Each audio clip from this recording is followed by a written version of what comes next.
Evening.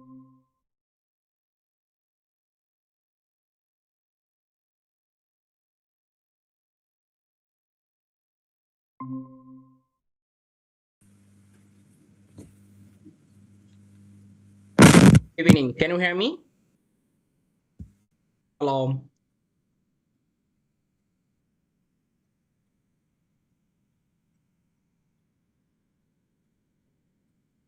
Just waiting some time for joining all of participants. Then we'll start our today's session.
So we're waiting some time for joining all of participants. Then we'll start today's session.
Okay, so we'll start today's session. So first of all, welcome.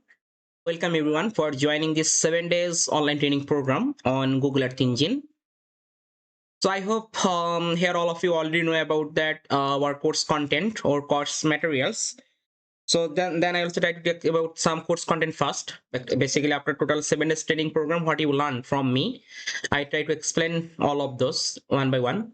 Before that, simply introduce one by one. Okay, just tell me your name and your country name. Okay, then we'll start. So please, one by one, and we try to make an interactive session. So when you face any question or any information you need, you simply ask me. I try to give the all of answer all time. So please, one by one, kindly introduce.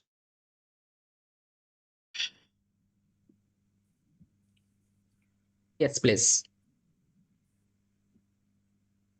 Hello, sir. Me, myself, Zishan Ahmad, basically from Pakistan, and I'm doing PhD from the Chinese Academy of Science. Okay, thank you. Yeah. You're welcome. Yeah, next, please.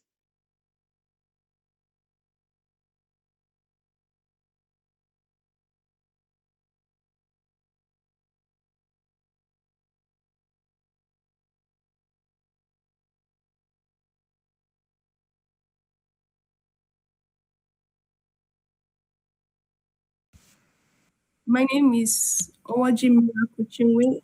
I am currently a master's student studying applied geoinformatics. I'm from Nigeria. Yeah, Okay, great. Thank you. you're welcome.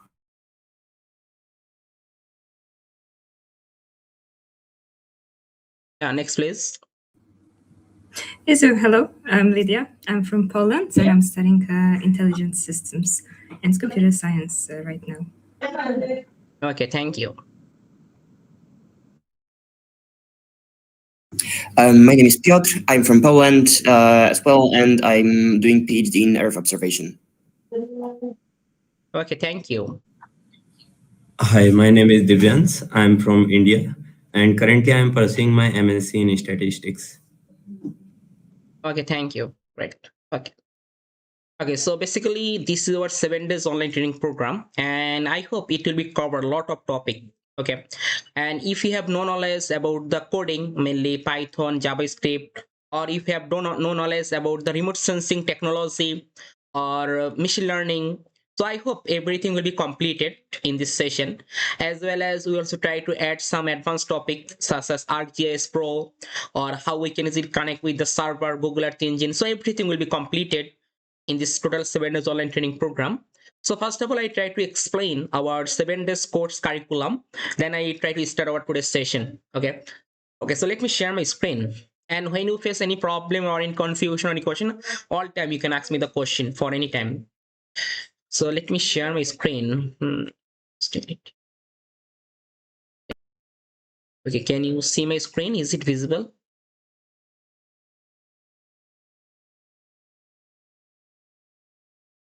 Can you see my screen? Yeah. Yes. Okay. Thank you. So let's start. So basically, this is our total 7 days online training program, and each day I will provide you total 4 hours. Okay, so basically 3 hours live training and 1 hours for the problem solving class. Okay, so 3 hours I deliver the lecture and 1 hours for the problem solving class. In the problem solving class, you can easily share your own screen.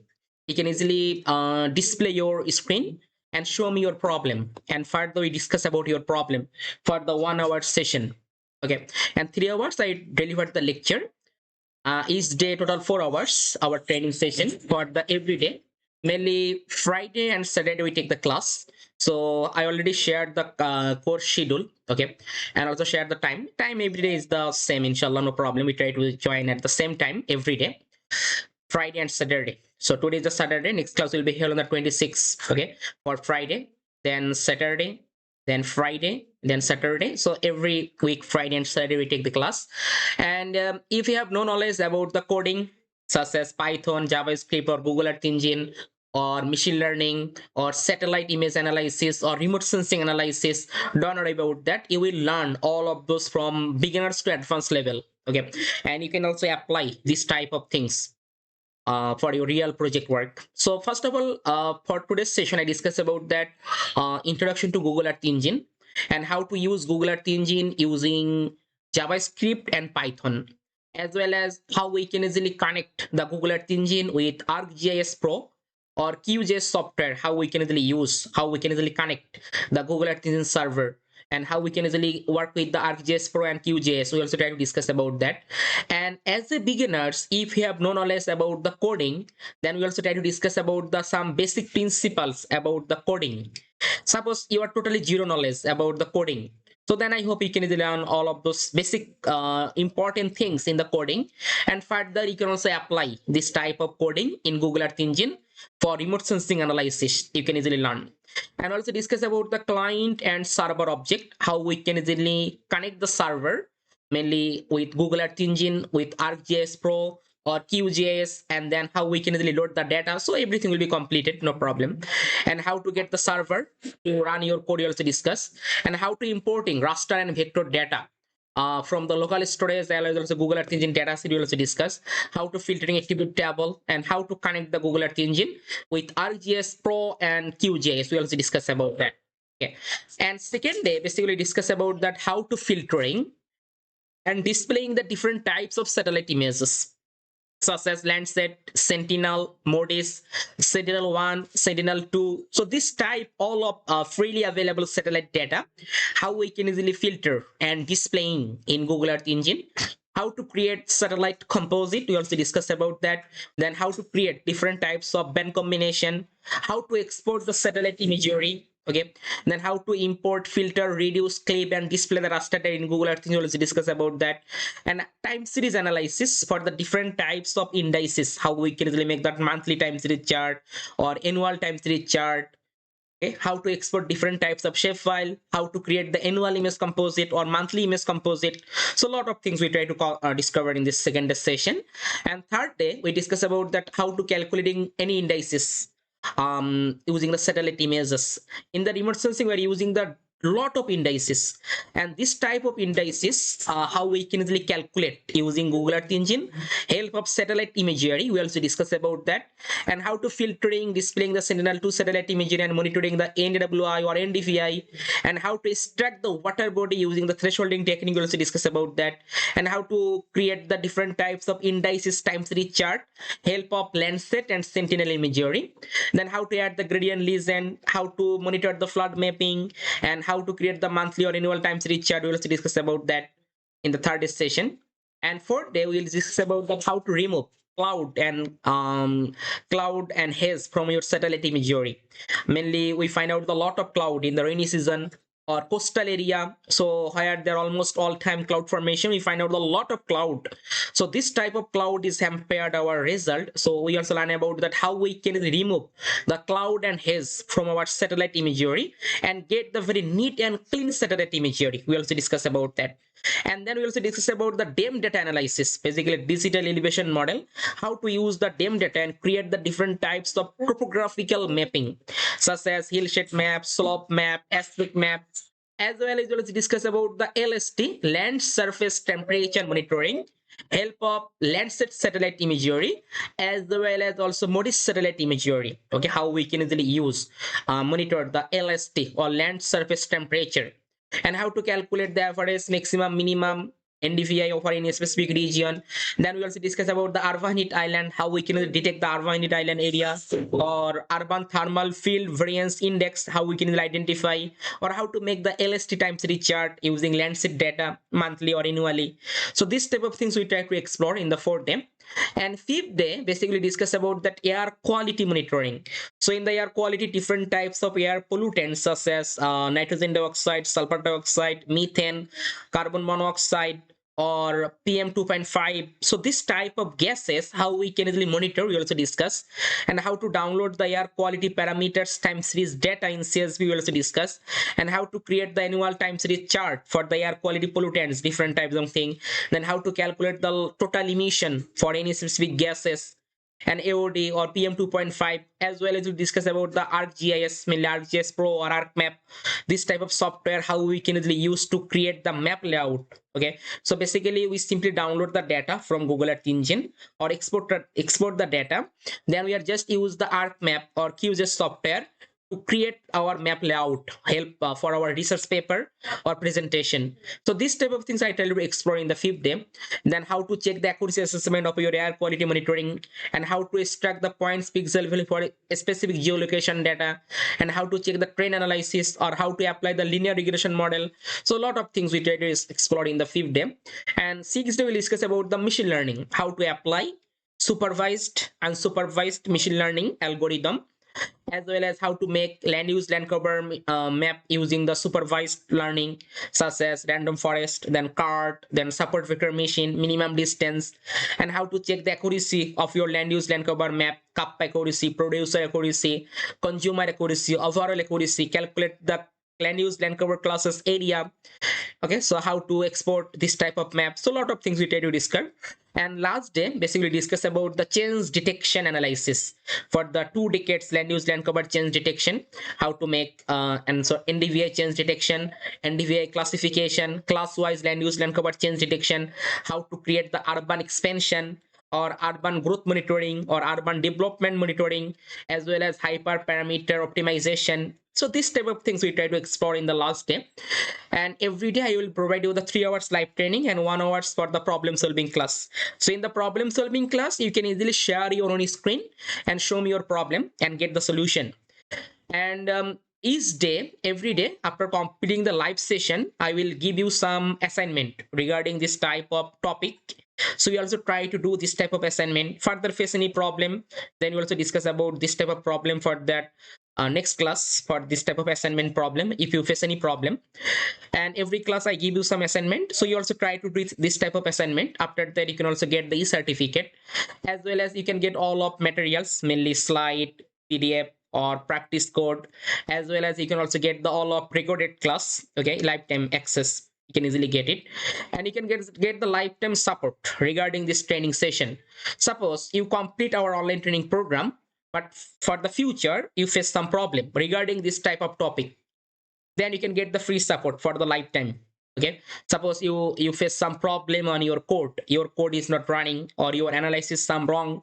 So regarding this type of course content, when you face any problem in the future, then you can get the free support for any time. Okay, as well as research collaboration. Suppose you want to publish any scientific paper regarding this type of topic, land use land cover or change detection or air quality monitoring, urban expansion, urban heat island, or urban growth monitoring. So regarding this type of topic, if you want to make any scientific paper, then we simply collaborate, and then we are both of us, we simply publish our scientific paper. So this opportunity you can also get this type of topic. Okay, so let's go start out today's session. So anyone any question about the course curriculum, you can ask me please, or any confusion you can ask me.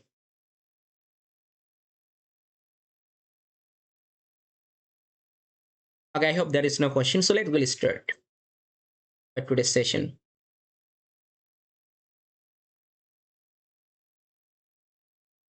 It's just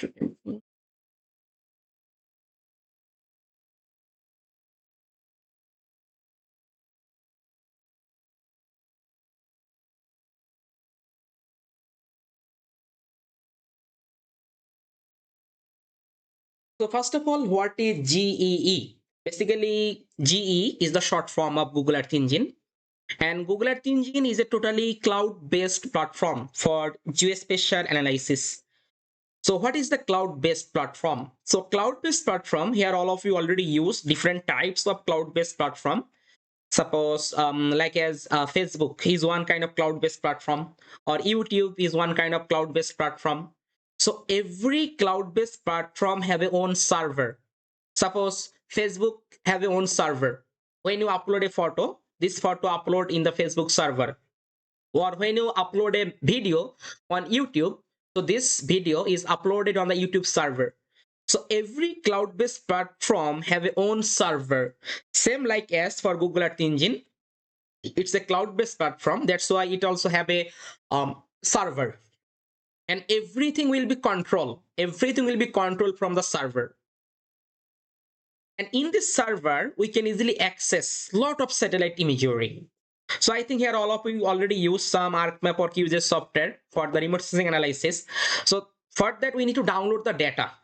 Okay, suppose we are use the Sentinel Hub or Copernicus Hub or Google Earth or Earth Explorer to download the satellite imagery when you work with ArcMap or QGIS software. But when you are using the Google Earth Engine, you don't need any kinds of satellite imagery. You don't need download any kinds of satellite imagery.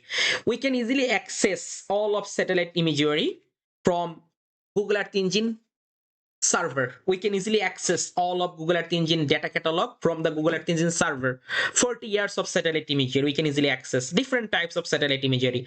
Landsat, Sentinel, MODIS, CHARPS, then a lot of satellite imagery we can easily access from the Google Earth Engine server. We don't need any kinds of download for this type of data. As well as you can also upload your own data set. Suppose you have some high resolution satellite imagery, or you can buy some commercial satellite data. Suppose Spot 1 or Spot 123 or Maxar satellite data, or you have some drone imagery. So this type of imagery you can easily upload on the Google Earth Engine data catalog, and further you can also use it in Google Earth Engine. And we can easily apply different types of algorithm in our data, and finally we can easily export image, table, chart, map output from the Google Earth Engine. So this is the overall summary of Google Earth Engine. So Google Earth Engine, it's a totally cloud-based platform. So it's a cloud-based platform, so that's why it's have a server, okay, and it's called the Google Earth Engine server, and everything will be controlled from this server. And in this server, we can easily access 40 years of satellite imagery. As well as you can also upload your own data set. Suppose some high resolution satellite imagery or some drone satellite imagery, we can easily upload on Google Earth Engine. And further, we can apply the different types of algorithms. And finally, we can easily export the image, chart, map output from the Google Earth Engine. So it's very important, server and client. And this Google Earth Engine server, we can easily connect with the ArcGIS Pro software as well as QGIS software. We can easily connect the Google Earth Engine server. And how we can connect, we also discuss about today's session also. Then you can easily connect and then also get the all of data easily from the Google Earth Engine server. I also try to explain about that. Then you can easily get the more better idea. And application. So there's a lot of application. Basically, any kinds of remote sensing analysis we can easily do using the Google Earth Engine very quickly and efficiently. We can easily do any kinds of remote sensing analysis, such as here I include some detecting deforestation, then classifying land use, land cover, then estimating forest biomass and carbon, then mapping the world's roadless areas, then assessment of the plant health status, then air quality monitoring or water quality monitoring, then flood mapping and damage assessment, then drought monitoring, then wind severity mapping and so on, then LST monitoring or urban heat island. So there is a lot of application we can easily use the Google Earth Engine, and we can easily very quickly we can get this type of result. Okay, so here I include some, but almost all of remote sensing analysis we can easily do using the Google Earth Engine very quickly and efficiently. And GE focused on society's biggest challenges such as deforestation, then drought, then climate change, then disaster, then diseases, then global food security and sustainability. So why this is important in Google Earth Engine? So we already know Google Earth Engine is a totally server-based platform, and server-based platform have the first advantage is that you don't need to download the data. Okay, suppose you want to make the land use land cover map for the whole country boundary of Bangladesh. So first, for the traditional way, we need to download the satellite data, and tiles by tiles scene we need to download, and then we need a lot of process we need to apply when you use the ArcMap or QGIS software. But in the Google Earth Engine, very short time we can easily get the analysis. Very short time we can easily get the data, and it reduces your time to the analysis. Okay, very quickly we can do a lot of data we can easily access from the Google Earth Engine data catalog. We can, without downloading this type of satellite data, we can easily get, and further we can easily make the analysis very quickly for the any big study area. So when you work with the big geospatial data analysis for the whole world, for the whole continent or whole country, you must need to come in Google Earth Engine, because very quickly we can get the result for the any big study area, any big geospatial area.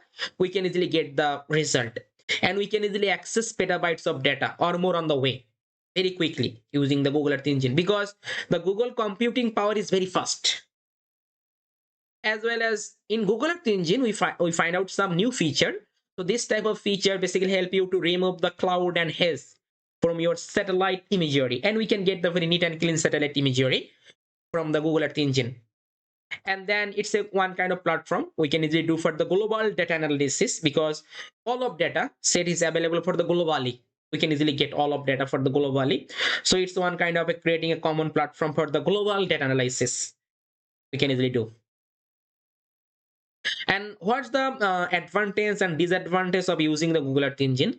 But it's a lot of advantage. Suppose first of all, you don't need to download any kinds of satellite data when you work. Suppose you need the Landsat, Sentinel, MODIS, or any all of satellite data we can easily access from the Google Earth engine server without downloading. No downloading or local storage of imagery you don't need. We can easily access petabytes of data or more on the way. And Google computing power is very fast analysis, and you need to know some programming knowledge. Okay, but in this session I'll also try to teach you all of programming knowledge which you need to learn the Google Earth engine. And it also depend on the internet connection, because it's a server based or cloud based platform. So it's also depend on the internet connection. Google Earth engine server is also depend on the internet connection, and it primarily focused on raster based imagery, and it has lack of mature and detailed documentation. But in this session I will try to give you all of detailed documentation or PDF or slide or reference book, so then you can easily learn all of those properly. And how does the work? So basically Google Earth engine, it's a totally cloud based platform. Okay, and every cloud based platform have a own server. Suppose when I need anything, I simply write a code. So this code send a message to the Earth engine server. In a matter of second, this server give you the response. Suppose I need a Landsat image. So I simply write a code. I need Landsat image. So this code send a message to the Earth engine server. In a matter of second, this server send you the Landsat image for your study area. So everything will be happen on the cloud, and it's a cloud computing platform. Software type is the cloud computing platform or web processing. And this is the main website, earthengine.google.org. And accessibility must be online connection. Then we can easily use the Google Earth engine server. And then requirement. So you need to registration with the Google Earth engine. And Google Earth engine is now paid and unpaid, both of version is available. So as a student or researcher or trainer, we can easily use the unpaid version for the Google Earth engine. So I think here all of you already complete the registration. So this section is complete or not? So simply write the comment yes or no. So this section is complete for complete the registration with the Google Earth engine. Or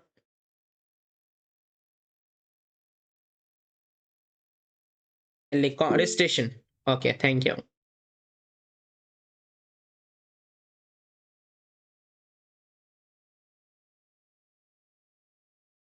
Okay, so I think here all of you already complete the registration of Google Earth engine. Okay, so I'll try to show you this process also, then you can easily get the idea how to complete the registration with the Google Earth engine. So now Google Earth engine is also all of users must be mandatory. All of users must be use the cloud project. Okay, so it's very important. But previous time it's not mandatory. All of users must be use the cloud project. But now all of users must be use the cloud project. Okay, so how we can register a cloud project, I also try to show you that also, because without cloud project we cannot use the Google Earth engine using ArcMap or ArcGIS Pro or QGIS. Okay, we cannot use the without cloud project. So let's try to show you this process also, how to use Google Earth engine or how to create the registration process. So let's go, I will try to show you that. So here you can see first of all you simply search, suppose Google Earth engine, to create the account.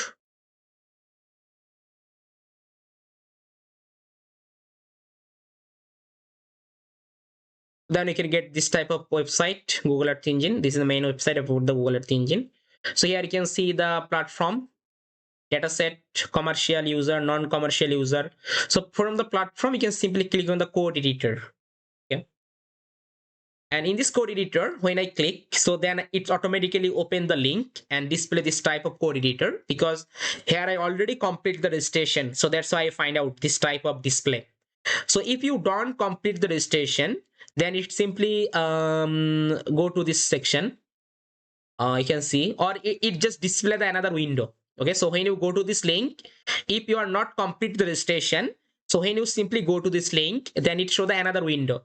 In this window, you can easily get register a new cloud project. Okay, so we can get this type of option, register a new cloud project.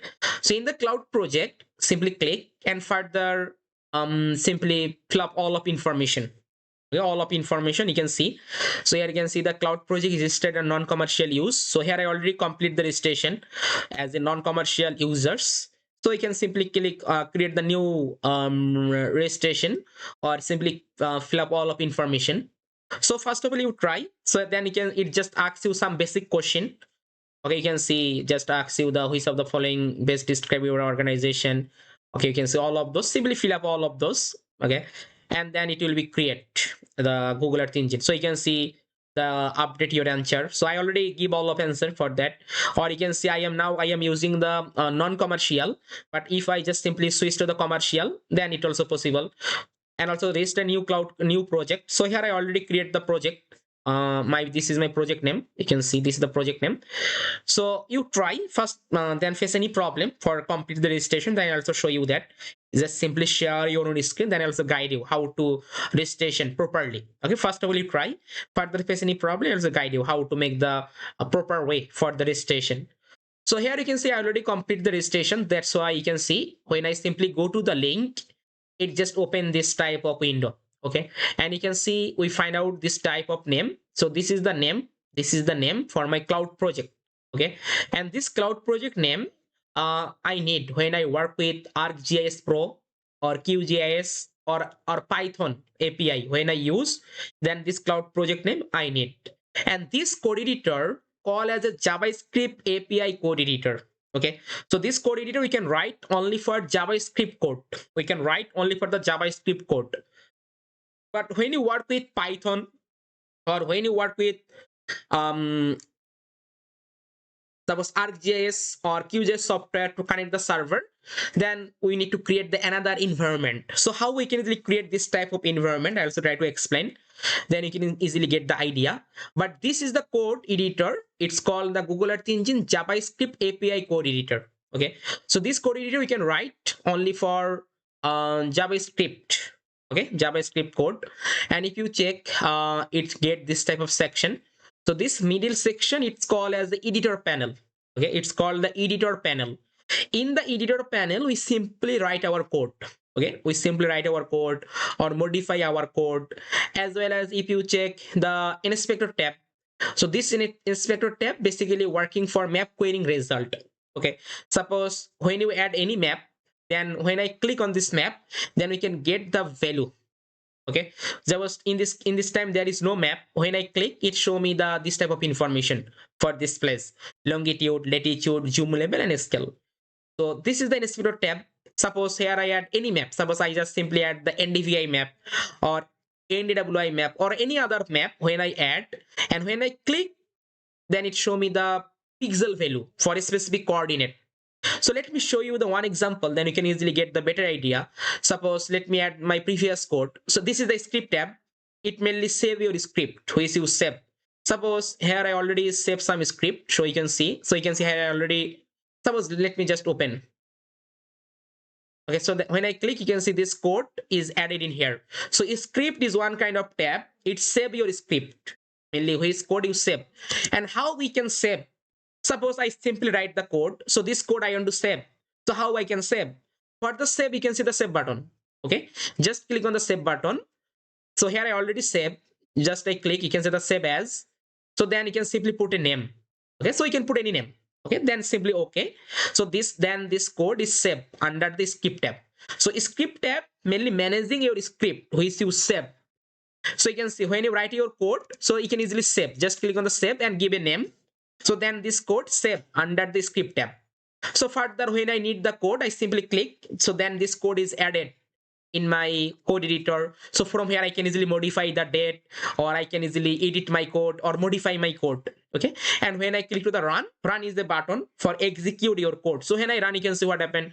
So now it display the result, or display the result we can easily get for this. So now I can see it added one kind of map. Suppose now I want to check the some specific area, what's the BOD value. So it's one kind of work for the BOD, or biological oxygen demand for a specific water body. So if you simply check it, so for that, just click on the inspector tab and click on this map. Suppose just I click on here, just I click. So now it display the longitude latitude value, as well as also display the BOD value for this specific place. So not only for that, any map when you add and you want to check for a specific place what's the value, just simply click. So then it automatically show you the longitude latitude value, and also show you the for this map value, BOD map result find out. Suppose when you work at the NDVI map, so now I want to check for the NDVI value for a specific place, then I click. So then it show me the result, latitude, longitude, and also display the value. So inspector tab is working for map querying result. Suppose from this map I need some information, so then I simply use the inspector tab. Okay, and then I can easily get the result. Suppose just I click on here, so now it show me for this area what's the BOD value. You can easily get this type of information. So this is an inspector tab. And then console. So console is mainly working for your output. Mainly it print your output. Suppose let me open the another code editor. Just I open. So console tab, suppose I simply print. Suppose print is one kind of function, so we discuss later. So suppose print, I want to print this number.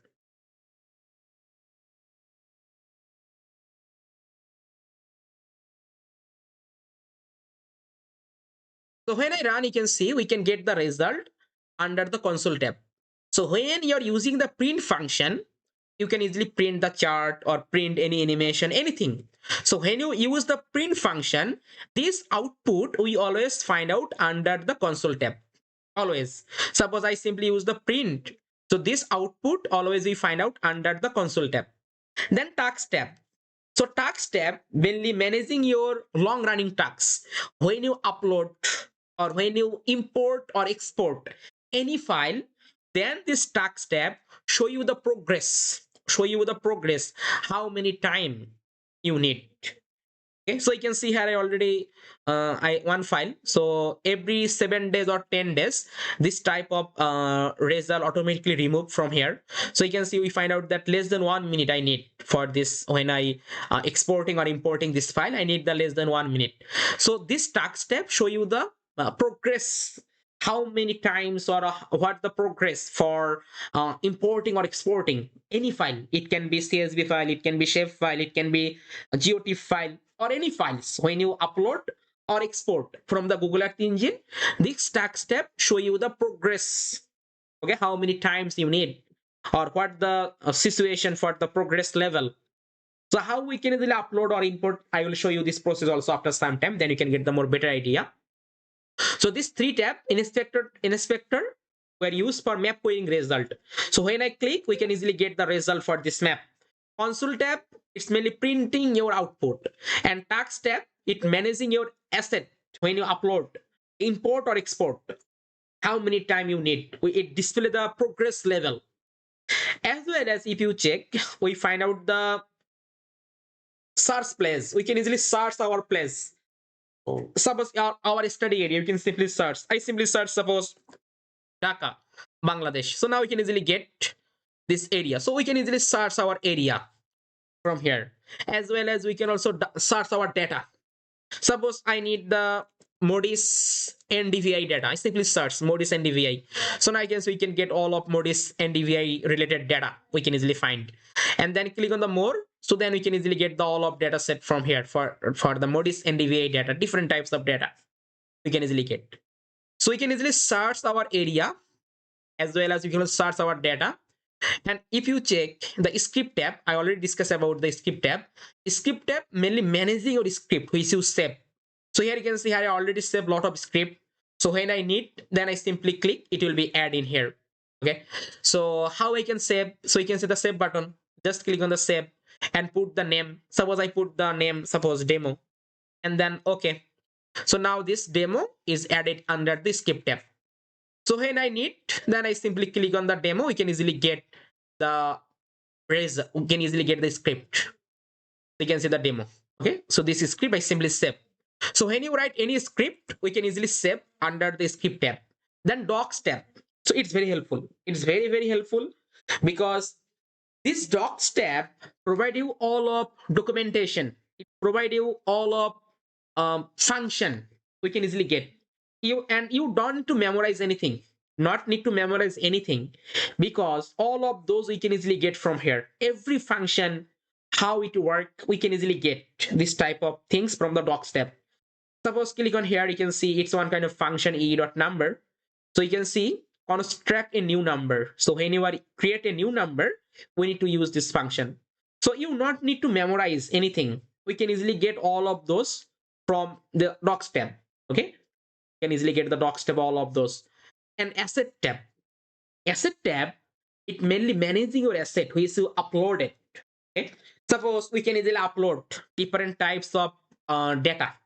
It can be raster imagery, or it can be vector, it can be shapefile, it can be raster satellite imagery or CSV file. So which file you uploaded, it will be stored and under the asset tab. So you can see here I already upload lot of data set, lot of raster imagery, or you can see drone imagery. So this type of things I already uploaded in here. So then I can easily use this type of imagery in my code Google Earth Engine. So at asset tab, managing your asset which you uploaded. Okay, suppose you can upload the different types of file. It can be CSV file, it can be shape file, it can be imagery. So different types of file we can easily upload. And how I can upload, then I also discuss about that after some time. Then you can easily get the idea. Then you can see the get link button. So it's very important. Suppose I want to share with you this code. So this code I want to share with you. So how I can share? So for sharing, just click on the get link button. So when I click on the get link button, you can see it create a link. It create a link. So if I just copy the link, you can see copy the link and send you. When you go to the link, then you can easily get the code and also get the result. So this is the way for sharing the code. Not need to copy and send. It's not the better way for the Google Earth Engine. We simply click on the get link button. Then it generates a link. So then simply copy the link. Then I send you the link. Then you can easily access the code. And when you face any problem for your own work, so then you also try to follow this way. Just simply click on the get link button and copy the link and send me. Then I also try to find out the problem and send you the solution. Okay, this way. Simply copy and send me the code link button. So then I can easily access your code and also get the result also. So this is the way for sharing your code. So get link button. Okay, and save button, save your script.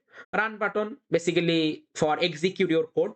Or shortcut control plus enter. So you can say the shortcut control button on your keyboard and enter button. When you press control and enter, then it will be executed. Then reset button is very important. So you can see the clear map, inspector and console. When I click on the reset, you can see all of gone. So all of everything is gone. We find out clear canvas. So now if you check the apps button, so it's very important. So in Google Earth Engine, it also possible we can also create some software, or we can also create some application. Okay, so this type of application we can use in the remote sensing for the different purpose. Suppose I will show you some example for application, then you can get a better idea. Suppose just click on here. Suppose you can see this is the apps button. So this apps button basically managing that application mainly apps or software. Suppose if I show you some one application, just take click on here. So you can see this is the one kind of web application. This is the link. Anyone can easily visit the link and display my result.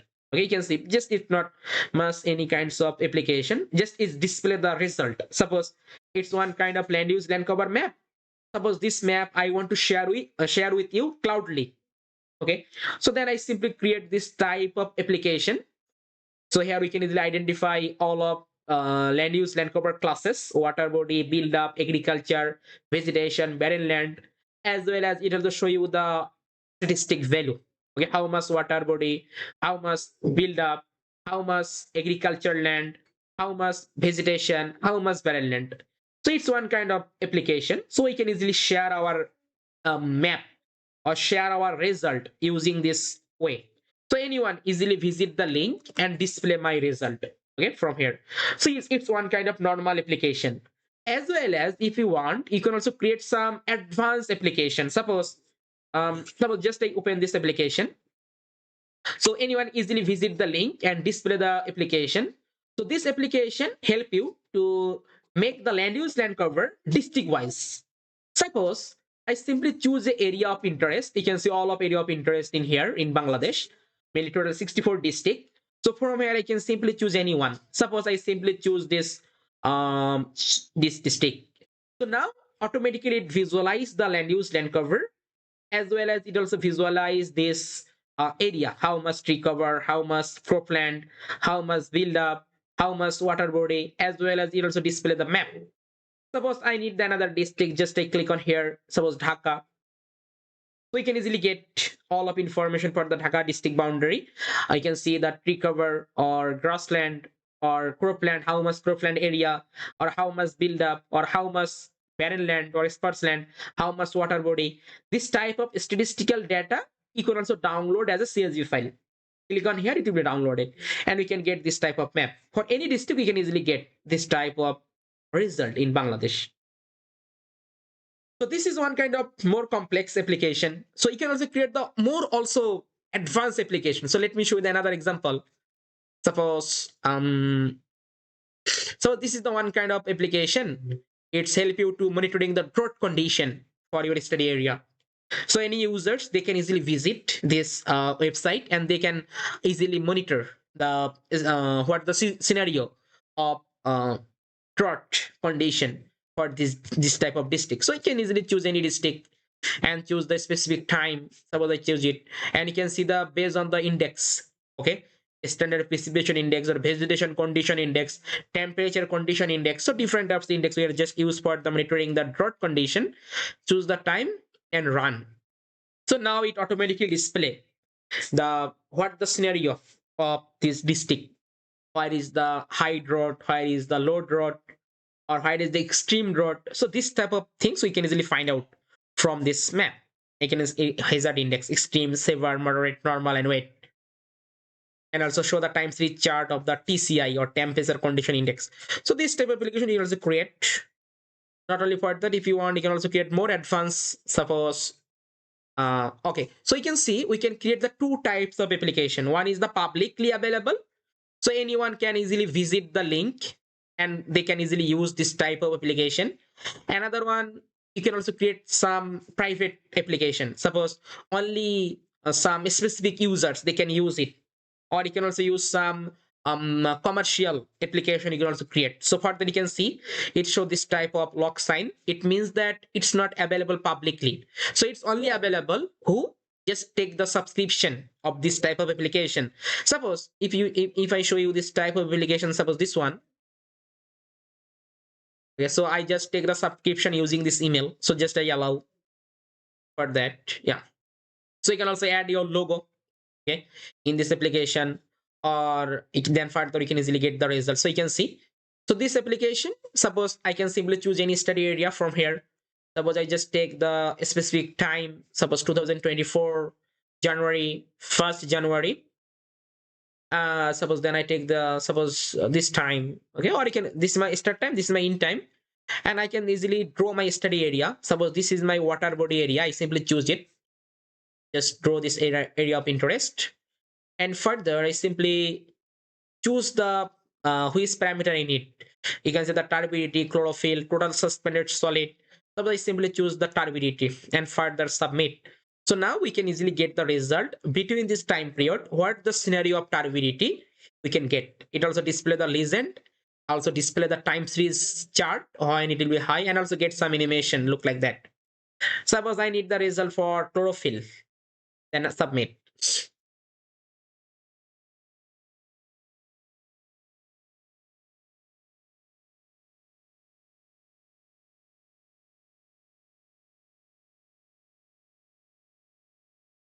So then you can easily get the result for chlorophyll. Suppose I need the result for total suspended solid, submit.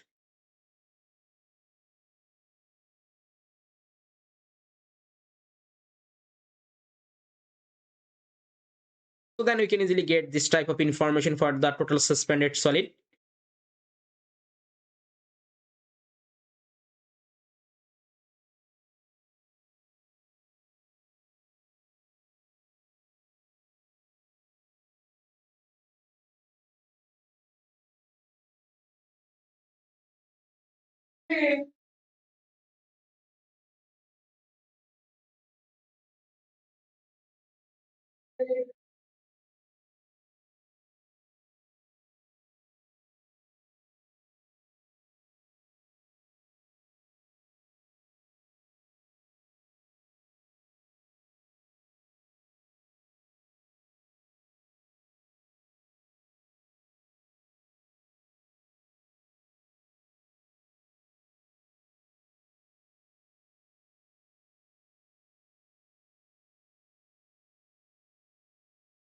Okay, so now we can get this type of application. You can see here is the high iterability. We can also get this type of listen also. So this is all of those mainly control from the apps or app section. Okay, apps tab. As well as we can also get, if you check in the map section, in the map we can easily get the satellite view with the levels, and also get the map view, as well as you can see the hand tool for move the map, or you can see that we can easily create the point, line, or polygon. Okay, using this map we can also create this type of things, zoom in and zoom out. So this code editor called as a JavaScript API code editor. We can write only for the JavaScript uh, code in this code editor. But when you work with the Python, suppose I want to create the Python environment, so it's called the JavaScript. So we can write only for the JavaScript in this type of code editor. But when you work with the Python, then we need to create the another environment for the Python. So now I try to discuss about that how we can easily create the Python environment for this type of code editor. So for the Python, if you want, you can use here the Google Colab. So I simply search suppose Google Colab. Then you can see the welcome to Colab. Just click on here.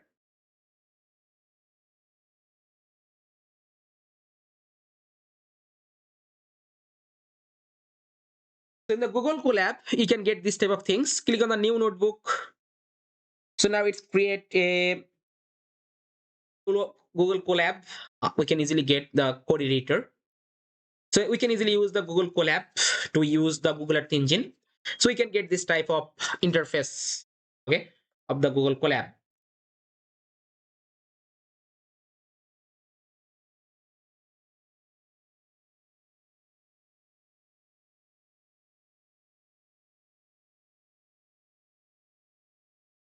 So now you can see only for this type of option.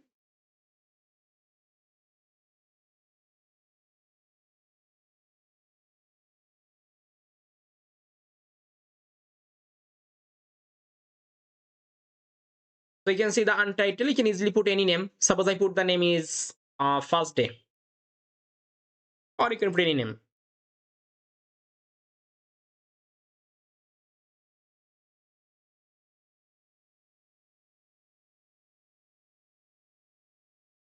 And then we need to import some important library in this section. So you can simply import one library. It's called the GEMap library. And this GEMap is already installed. So it's one kind of Python library. So this Python library is already installed in the Google Colab. You will not need to install again. As well as also import another library. It's called the Art Engine. So GEMap and Art Engine, so both of library we simply import in the Google Colab. So just run.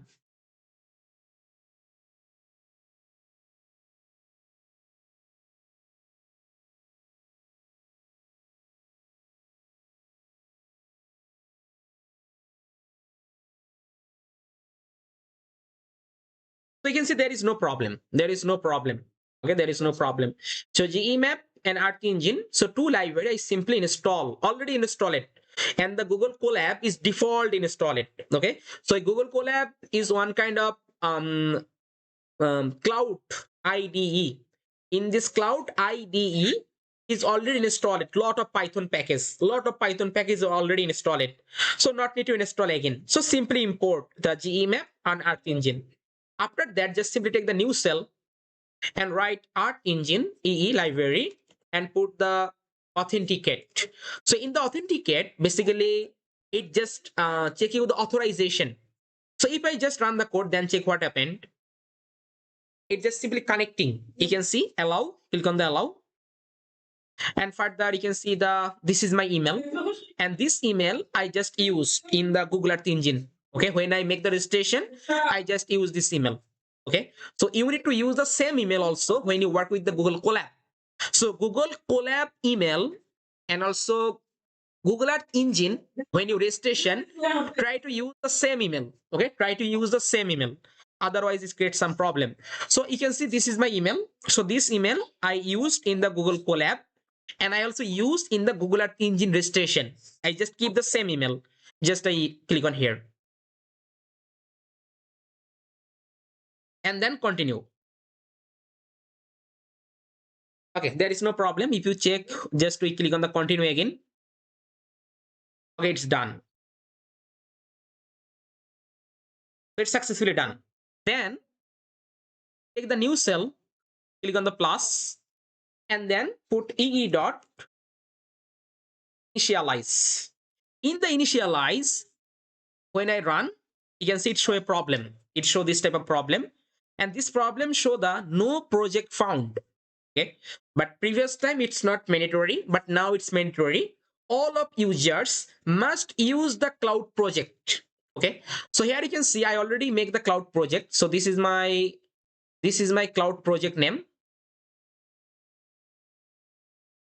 Just let me, yeah, this is my cloud project name. Okay, so this name I need to mention in here. So this name I need to mention. So I simply write here project. Run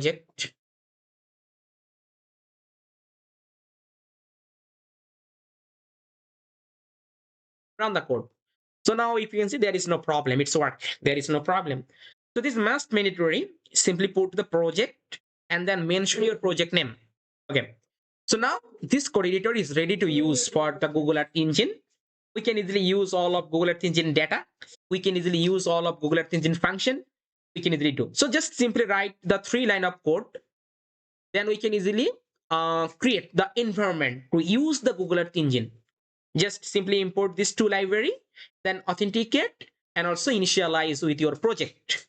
Then this code is ready to use all of Google Earth Engine very quickly. We can easily do.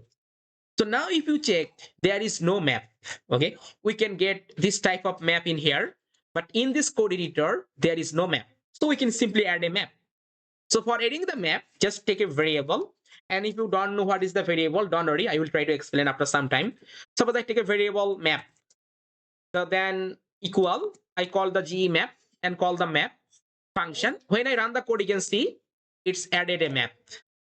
Okay, it just add a map. Open state map, we can find out in here. So now this is the map. When I add any data, we can easily get from here. So now this code editor is ready to use in Google Earth Engine. Okay, done. So now it's the Google Colab, but I want to use, suppose my local software, locally I want to run the Google Earth Engine. So how I can use it? So very easy. First of all, simply download Anaconda or Miniconda distribution. So you can see the Anaconda. So simply download your Anaconda distribution. So simply download Anaconda and further simply install the package of Google Earth Engine. Okay, so Anaconda distribution, simply download. And here I already downloaded the Anaconda distribution. So after downloading the Anaconda or Miniconda, Anaconda is already installed all of library, but Anaconda is better, no problem. Okay, for we can easily get the lot of dependency and also get all of packages, lot of packages automatically we can get from the Anaconda. So we can also download the Anaconda distribution. And Miniconda is also better, but Anaconda is better because Anaconda have a lot of library a lot of packages also you can easily get when you download the Anaconda distribution. So simply download the Anaconda distribution and then simply open the Anaconda prompt. So you can see the Anaconda prompt. Just open the Anaconda prompt. So in the Anaconda prompt, just open and then simply create a environment. Okay, simply create an environment. So how I can create the environment? So it's very easy. Just create the conda, then put the create, then put the n for name, then put the environment name. You can put any name. You can put any name. Suppose I put the name of my environment is any name. I put the name, suppose geospatial. So this is my environment name, and this is the I want to create. I want to create an environment on the conda. So conda create, then hyphen n, and put the name. You can put any name. Okay, it's not the fixed. You can put any name, and then if you just click on the enter. So now this environment is created. Okay, it takes some time for creating the environment. And then you can see, okay, then put the Y, mainly yes. So now it create this environment. Oh, okay, say I already create the environment geospatial name. So that's why I can see it remove. Okay, then I create the name, no problem. Okay, so you can see it create the environment. So now I can see conda after creating the environment. So this is my environment. So I want to activate this environment. So simply write conda activate, then put the name of environment here special, and then enter. So now I can see it show the base, but when I active the environment, it show the geospatial. So this is my environment. Okay, this environment created. So this environment I can easily install different types of packages. Okay, so this environment I can easily install the different types of Python packages. Suppose I want to install GeoPandas. So right here, conda install GeoPandas. GeoPandas is one kind of Python package. So I want to install conda install GeoPandas. Just enter. Click.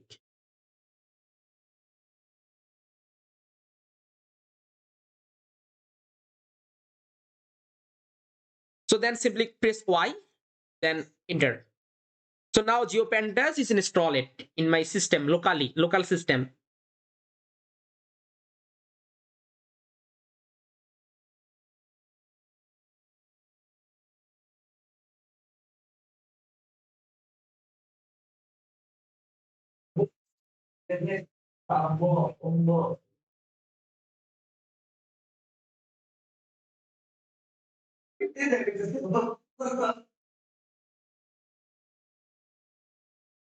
Okay, so there is no problem. It's successfully installed. So now I want to install, suppose GEmap Python package. GEmap Python package. So how I can install? So simply write conda install C, then conda 4G, and put the package name GEmap. Okay, and then enter. So now in my environment, geospatial environment, it installed the GEmap package. Okay, then I can easily use this package in my local server. So it's working.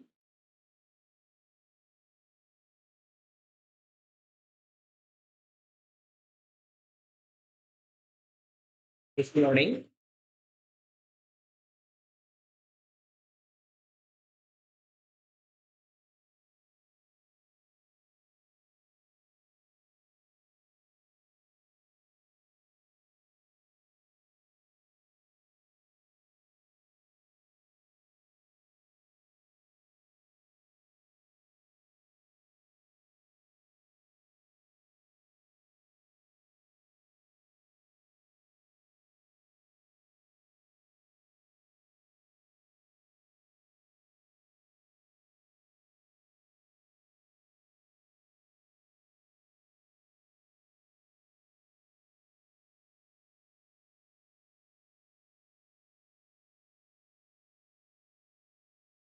and then simply press on Y and enter.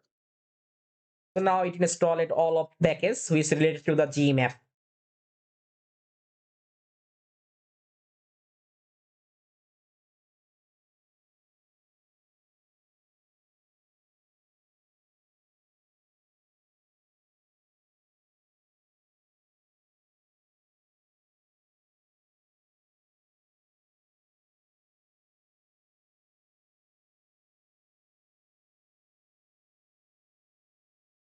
Okay, successfully done.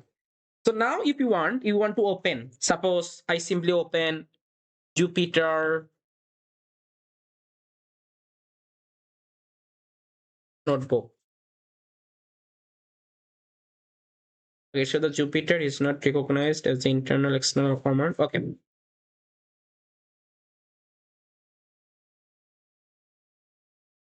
Okay, so let me just actually remove this one and then open the Anaconda prompt again. Suppose simply search there Anaconda prompt.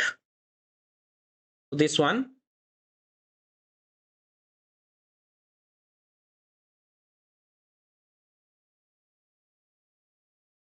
And then I simply call the conda activate GE. So I already create the one environment GE. So I simply activate this environment. So now I can see it show the GE. Okay. So now I want to open Jupyter notebook.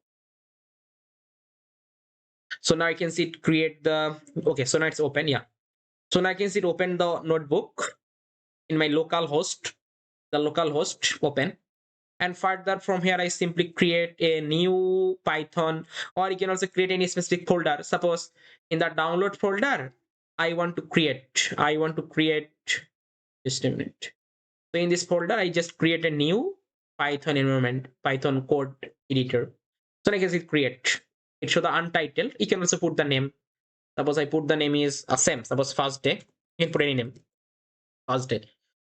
So then I simply import the library. So suppose I want to import GE map library and also import Earth Engine. So now click on here run. So now I can see it show the start symbol. It means that it's now loading. Again, this package is loading on my system. Successfully done. So then ee dot authenticate and then authenticate, just enter. It's also done. You can say it show the true because I already complete the authentication in this code editor, so it show the true. But first time it show the allow. So simply click on the allow tab and then simply connect to your email.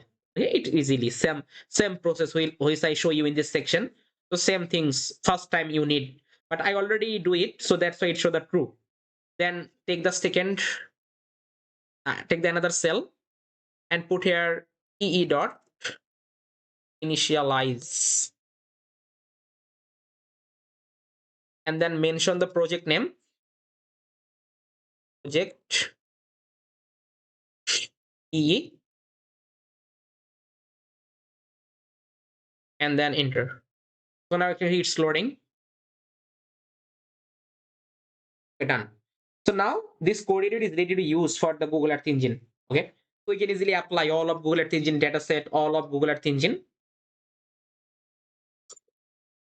Okay, so this is the environment. So it's called the Jupyter notebook. It's locally we can run. Okay, we locally connect the Google Earth Engine server. So it also same. It's called the Google Colab. It's called the Google Colab, and it's called the JavaScript API code editor. As well as I also show you that how we can easily connect with the ArcGIS Pro and also QGIS software. So then you can easily relate it all of those. So now if you want, you can also add the map. So same process, just add the map.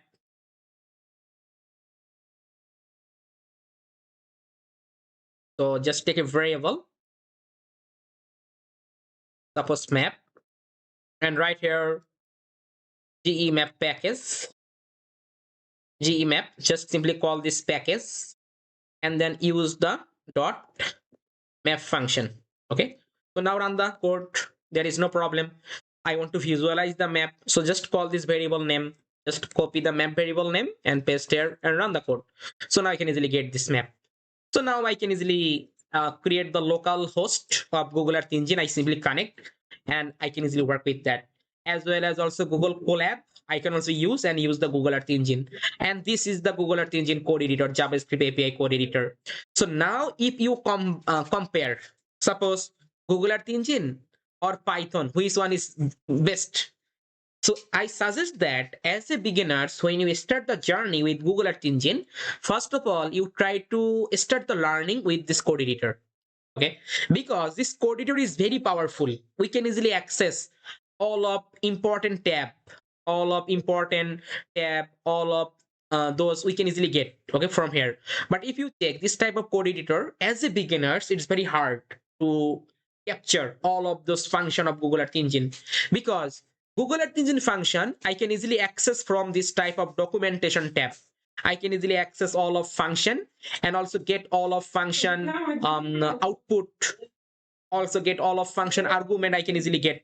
Okay, I not need to memorize anything. But as a beginners, when you start the journey with the Python API, then you face some problem, because you need to memorize all of those and write the code in here. Okay, but when you start the journey with Google Earth Engine JavaScript API, you do not need to memorize anything. We can easily get all of those in here. Okay, without memorizing, we can get all of those. But in this type of code editor, we need to memorize. But in this session, I will try to show you the example both of programming language, Python and JavaScript, how we can easily use for the remote sensing analysis. Okay. Okay, so now I take some question. Anyone, any question, you can ask me about that. Any question, any confusion, you can ask me, please. Then we talk about the next topic, please.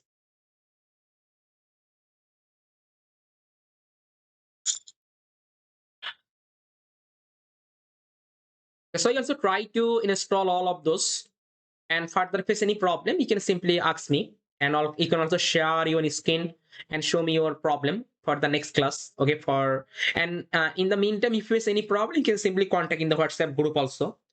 I will try to give you the solution, okay, for the installing the Python, Google Earth Engine, or also Google Earth Engine account. If you face any problem, I'll also guide you, inshallah, no problem.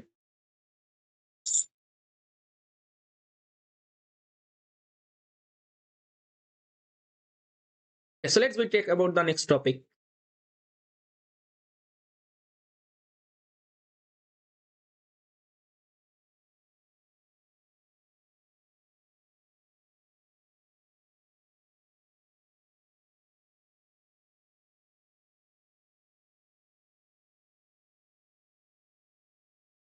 So now we talk about the very important topic.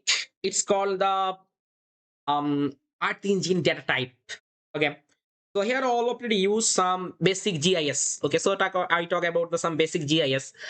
I also send you some reference book about the GIS and remote sensing. Then you also try to read this type of book also. So in the GIS, we find out the two types of data. Okay, so I also use the code editor for writing some comment for this lecture.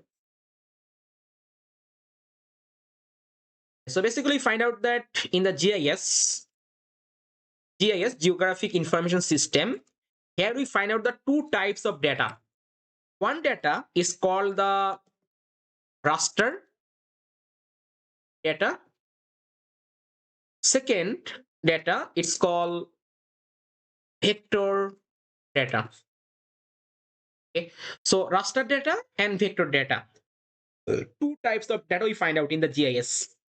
So raster data, basically it can be satellite imagery, or this type of raster data have a grid or cell. We find out the cell or grids.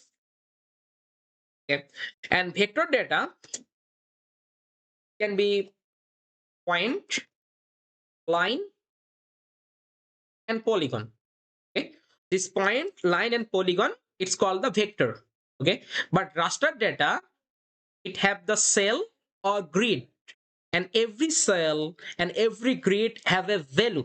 It called the pixel value or spectral signature value. Every pixel have some value. So these two types of data, fundamentally, we find out the GIS, but Google Earth Engine, we find out the total 5 types of data. in Google Earth Engine. So one data, it's called geometry. Okay, geometry is one kind of data type in Earth Engine. Geometry. So what is the geometry? Geometry is the fundamental vector data type, mainly point, line, and polygon. So this is geometry, is one kind of data type. Second data type, it's called the feature. Okay, so feature is another data type. And what is the feature? So feature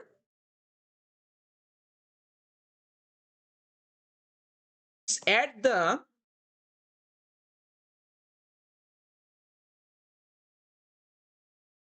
information or attribute. Suppose I have a point, but this point, suppose this point is for Dhaka. So Dhaka is the information for this point. So when I have a geometry, and this geometry, when I add a information, it's called the feature. Suppose I will show you the example. Suppose I just create a marker, take a marker, and I create a point. So you can see it create a point for this latitude and longitude value we find out. So it's called the geometry. If you just print, suppose I want to print this information. Suppose just I write the code in here. Suppose I want to print. I want to print this geometry and run the code. You can see what happened. It show the geometry. In the console we can get it. It's a geometry. When I run, you can see it show the geometry. Geometry computing, geometry. So it's a geometry. Click on here. We can get the type is point. Okay, geometry, this type can be point, line, or polygon. Suppose you can say I can easily draw a line, I can easily draw a polygon, I can draw a shape polygon easily. So we find out it's a geometry.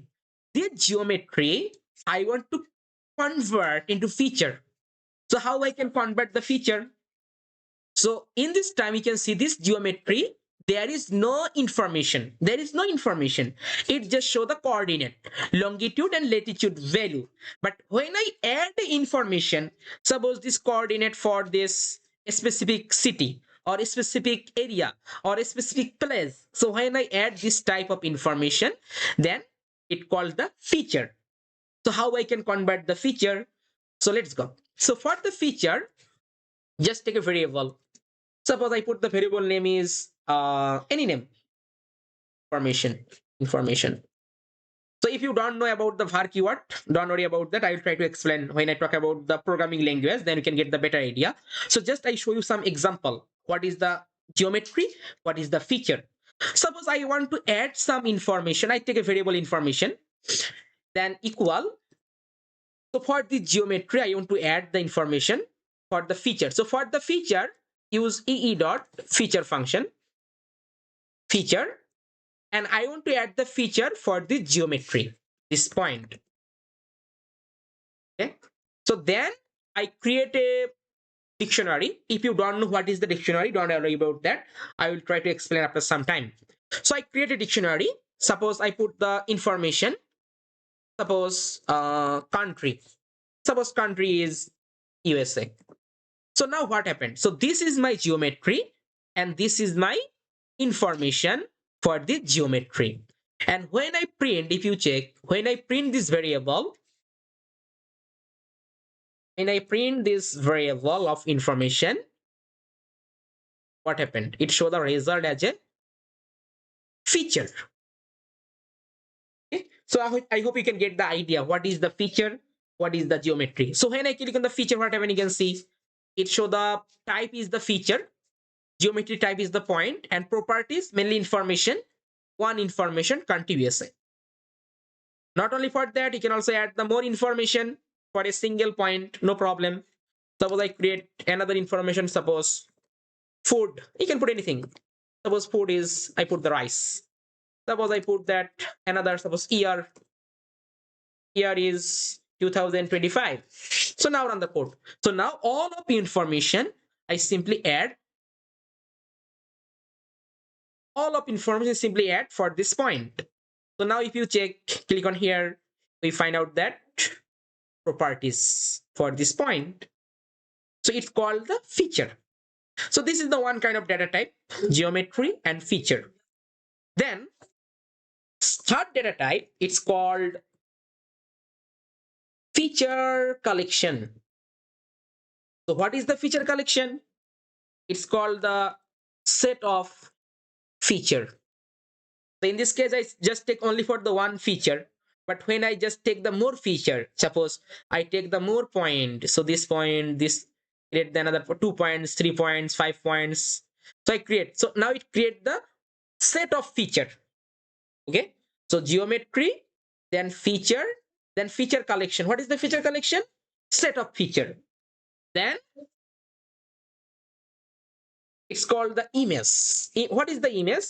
Image is the basic fundamental raster type, raster data type. Okay, set basically it's a raster imagery, raster imagery. And then fifth number, it's called the image collection. Image collection. What is the image collection? It's a set of images, more than one image. It's called the set of images or image collection. So in Google Earth Engine, always we use the total 5 types of data: geometry, feature collection, image, and image collection. You can use the Python or JavaScript or R programming or ArcMap or QGIS, everything, every system. Always we are using this type of data: geometry, feature collection, image, and image collection all time. So these 5 types of data we are always using in Google Earth Engine for the different purpose. Okay. So I hope you also get the idea about the data type, and further you also explore more details about this type of data type. You can get the idea. And if you check, suppose geometry, it's one kind of data type. Every data type, we can easily find out every individual function on the docs tab. If you check for the geometry, you can see the geometry is one kind of data type. So when I click, I can get all of function for the geometry. So this type of function I can only use for the geometry data type. You can see this is the geometry heading. So when I click on this heading, I can get all of sub function, and this type of function I can only use for the geometry data type. Not only for that, if you check image is one kind of data type. So when I click, then I can get all of sub function of image. So this type of function I can only use for the image data type. So as well as you can see another one, image collection. So this is the another data type. So when I click, I can get all of function, and this type of function I can only use for the image collection data type. As well as if you check the, what is the feature? Feature. So this type of function I can only use for the feature data type. Same like as feature collection. So you can see it's very easy, not much any hard. So we can easily choose our data. It's a feature collection, or it's an image or image collection. Then we can easily find out the different types of function. And this type of function we can only use for the feature collection. This type of function I can only use for the feature data type. Or this type of function I can only use for the geometry data type, for the different purpose. So I'll try to explore all of those one by one, then you can easily get the more better idea. And this type of function is always similar. Suppose this type of function, when I use the JavaScript, I use the same function. When I use the Python, also use the same function. Okay, not need to change. Okay, anyone in question, you can ask me please. Or any confusion, you can ask me also.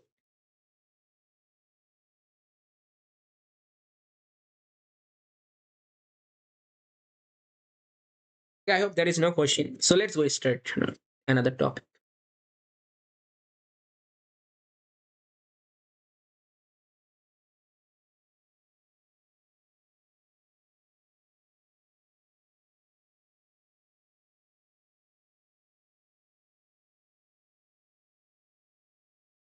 So sharing a script, we already know about that, how we can easily share our script. So for that, simply click on the get link button and copy the link. Okay, then we can easily share the link. Then anyone can easily get the code. Okay, we say right. And then, okay, so now we talk about the comparison between the JavaScript and Python. Which one is more better? Which one is more good for our analysis? So first of all, Google Earth Engine, JavaScript API code editor. It's very powerful code editor. We can easily access all of function, all of those we can easily access for this data very quickly. And it's very powerful code editor. Any new learner, they can easily learn using this code editor very quickly. But in this code editor for the Python have the another opportunity. In the Python, we can easily access lot of Python package. And this type of package, we can easily connect with Google Earth Engine for the different types of work. We can easily connect the TensorFlow for the deep learning, Keras, scikit-learn for machine learning, Pandas, then NumPy, Matplotlib, PyTorch. So different types of Python package we can easily integrate with Google Earth Engine. Okay, and do for the different types of analysis. Okay, so this is the very powerful Python library we can easily integrate with the Google Earth Engine for the different types of analysis. But this code editor help you to learn the Google Earth Engine function easily. And this Python is help you to integrate the different types of advanced powerful Python library, easily connect with your analysis and do the different types of analysis easily. So this is the basic comparison between the Python and JavaScript. Both are the very useful. Okay, so I will try to cover this type of things, how we can easily use the Python, how we can easily use the JavaScript. Then you can easily explore different types of analysis. And now we talk about some basic principle of JavaScript and Python, because if you have no knowledge about the coding, no, don't worry about that. I try to explain all of those. Beginners to advanced level. Okay, so now I think you are totally zero knowledge about the coding. So just I try to start from the basic level of the programming language and then up to advanced level, one by one, one by one, one by one. Okay, so first of all, we discuss about the some basic item of programming language. And this type of basic item of programming language, you can easily find out any programming language, suppose JavaScript, Python, C, C++, R.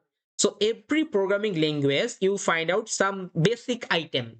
Suppose every programming language use the print function, but syntax is different. But print is one kind of common item for any kinds of programming language. It can be R programming, it can be C, C++, or whatever. All programming languages have the common item is the print. Then data. Okay, so all of programming language is work with data, and this data can be different types of data. So string use one kind of data type. What is the string? String mainly group of character, like A, B, C, D, group of character. It's called the string. Second data type, it's called the number. 0, 1, 2, 3, 4, 5, 6, 7, 8, 9. The number. Then Boolean, it's another data type, true and false.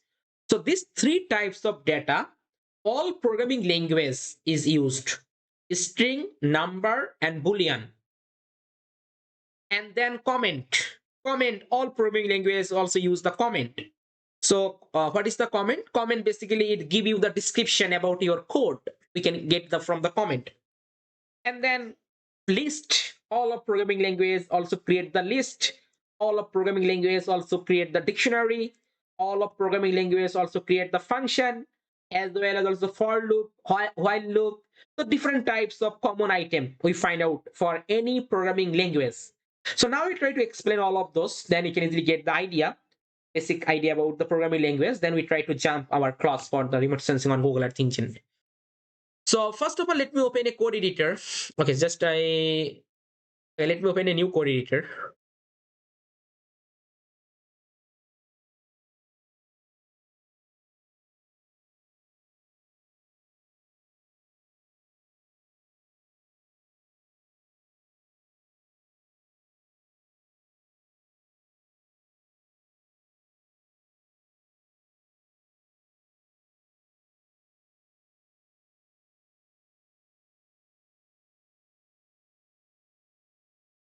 First of all, we discuss about the print. So if I just write the print, suppose I print a number 2025, and if I run the code, you can see show the result under the console tab, and we find out there is no problem. Okay, 2025, it's worked, there is no problem. But if you check when I print suppose my name and run the code, it show a problem. Okay, it show the result is Mizan is not defined. Okay, but number, there is no problem. But when I print my name as a string, it show a problem. So from here you can get the decision.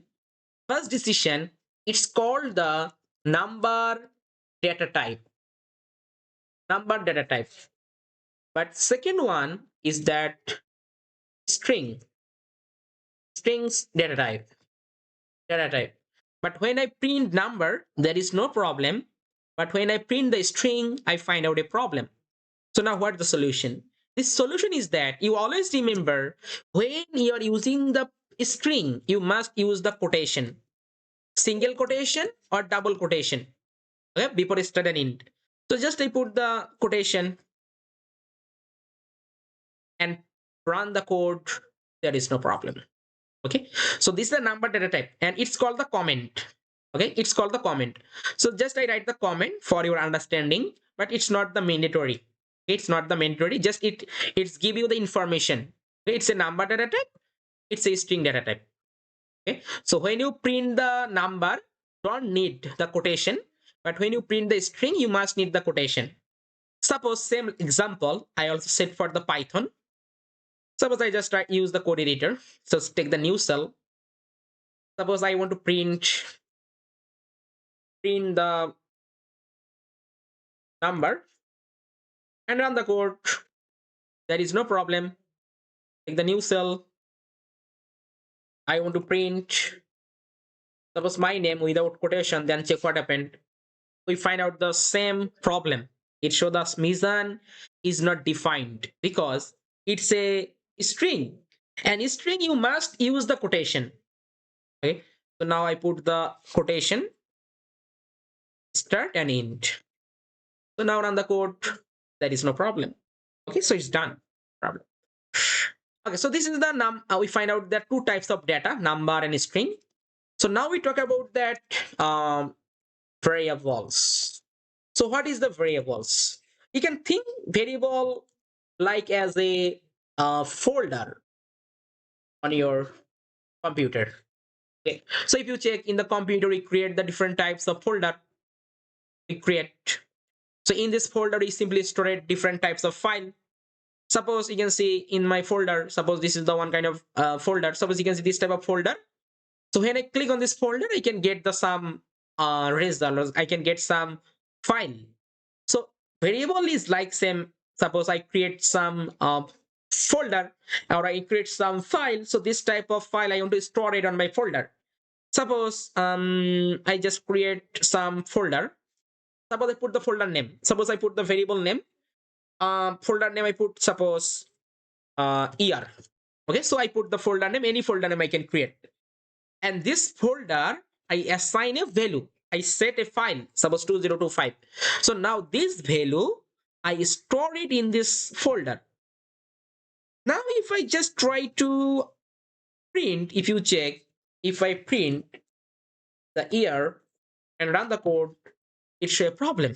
It show a problem. You can see variable must be declared with var keyword. So when you create any variable, you must use the var keyword, otherwise it creates the problem. So it's the fixed for the JavaScript programming.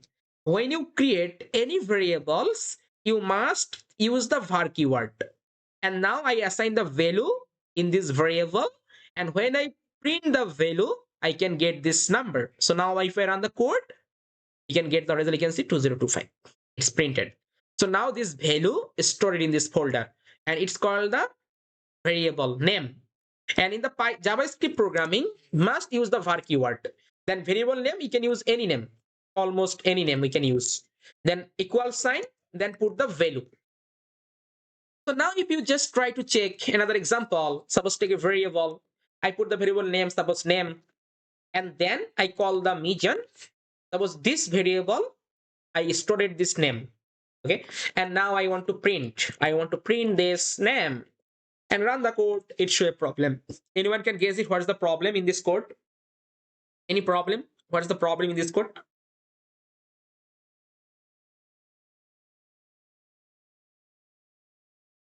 It's a string. Yeah, it's a string. You must use the quotation. Okay, and run the code. You can see now there is no problem. Okay, it's worked. There is no problem. So now the same example you can also set for the Python also. Just copy and then just print. For the Python, don't need the var keyword. Var is need only for JavaScript. So remove the var keyword and run the code. There is no problem. And also for the second line of code, if you check this one, for the Python, var is not need.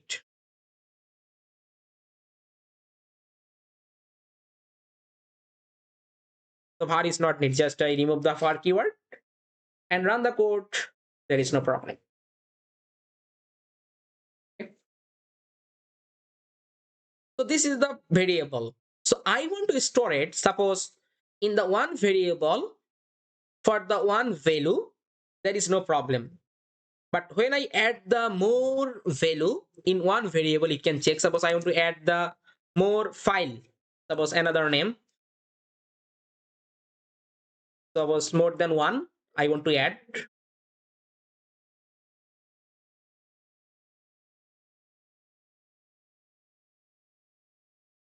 So now you can see it already show a problem. So one value for one variable, there is no problem. But when I add the more than one value, then it's create the problem. So now it's called the list. Okay. Suppose I want to create the name of list. I want to create the name of list. So how I can make the list? For the list, simply use the curly bracket start and curly bracket end.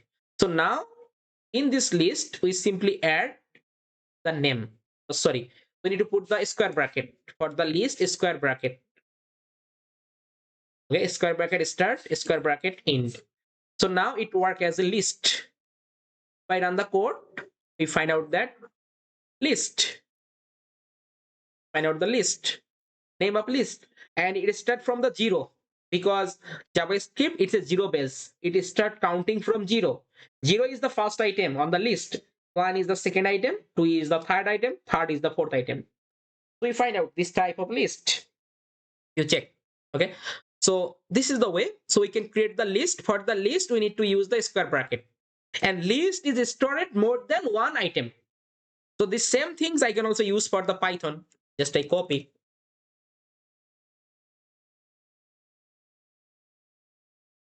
I use this code editor. What is it? This one. Just I paste here.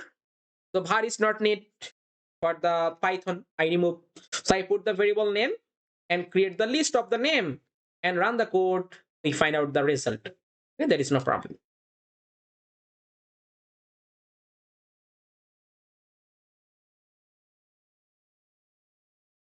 So same thing, suppose I want to create, so I hope you can get the list. So you can easily create the list of year now. So simply put the different types of year, suppose 2020 or 2015, suppose 2010 or 2000. So now I can simply make a list of the year. So now put the square bracket start and square bracket int and run the code. So now we can easily get the list of the year. Okay. Same things we can also write for the Python. So now we talk about the dictionary. So what is the dictionary? Dictionary. So dictionary have a keyword and key value. Keyword also have the key value. Key value. So we find out the keyword and key value, make one item on the dictionary. So for that, suppose I make a keyword. Suppose I make a keyword for country. Suppose I put the country name Bangladesh. So it's making one item. So then I put here suppose another keyword. Suppose food. Put the another key value for the food. I put the rice. Then for the another keyword year, I put the year suppose 2025. So you can see we create the keyword and key value. Okay, for this keyword, what is the key value? Bangladesh. For this keyword, price is the value. So for this keyword, 2025 is the value. So now I just create a dictionary. For the dictionary, just start with curly bracket start and curly bracket int, and further just store it in a variable. Okay, just store the variable. For the JavaScript, you must use the var keyword. Just put the var keyword and put the variable name. You can put any name. I put the name suppose dict equal. So now print this and run the code. So you can easily get, you can see 3 properties in this dictionary, only 3 keyword and 3 key value. So now just so you can see, you can easily get the keyword and key value. So if you want, suppose in the dictionary I want to add a list. So for that, suppose I want to add the list of country. So I put the list of country, suppose Bangladesh, suppose India, Pakistan, Nepal. So you can say I create a list. So for the list, I need to use the square bracket start and square bracket int, and then it create the list of country. So now run the code. You can see we find out the dictionary. In this dictionary, I set a list of country. Okay. So when I click, then I can get the list of country. Then I can get the right and dictionary also. So in the dictionary, we can also use the list. Okay. You can also connect the list in the dictionary also. The same things I can also use in Python. Just like copy and then use it in here. Just remove the var keyword. It's not need for the Python. So just I simply remove the var keyword and run the code. So then you can easily get the result.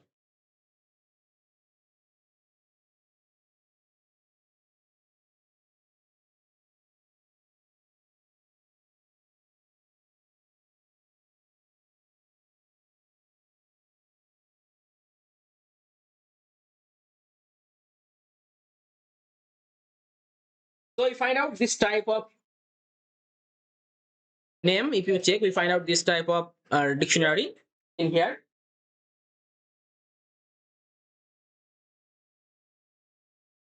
Yeah.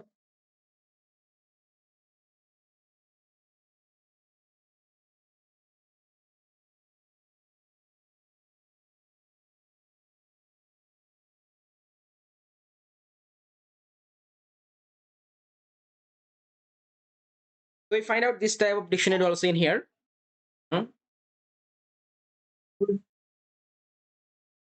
Okay, so now we talk about the function and how we can easily work with the function. So let's go discuss about that.